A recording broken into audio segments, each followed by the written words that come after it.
কাছে আবার বউর কাছে মানুষ বেশি ক্ষমা চায়। সবে কি তুমি নিজের মতন মনে করো? আরো বললাম না বুঝিয়ে, তাহলে বেটা তুই ক মানুষ কার কাছে বেশি ক্ষমা চায়? গার্লফ্রেন্ডের কাছে।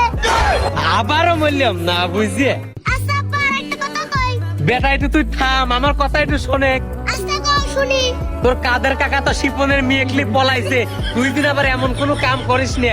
তুই আমার একমাত্র জাইরি সওয়াল, তোকলি কিন্তু আমার মেলা স্বপ্ন। আব্বা তুমি কোনো চিন্তা করো না, তুমি যদি রাজি থাকলে না কাদের কাকার আগে আমি তুই বলা গেলাম না। আচ্ছা বেটা, তাই তুই সুমির মার নাম্বারটা দে, আমি তোর লাইন ক্লিয়ার করে দেবো নে। সুমির মার নাম্বার দেয়া যাবে লয়। কে দেয়া যাবে না কে? সুমির বাপ বিদেশ থাকে। তাতে তোর সমস্যা কি? সমস্যা তো আমার লয়, সমস্যা তোমার। তুমি কি ভালো লোক?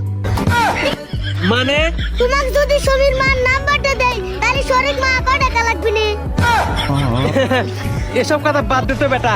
আর হচ্ছে তো গাছে পানি দিবের কইছিলাম, পানি দিছু? আব্বা তোমার কথা ঘুরানি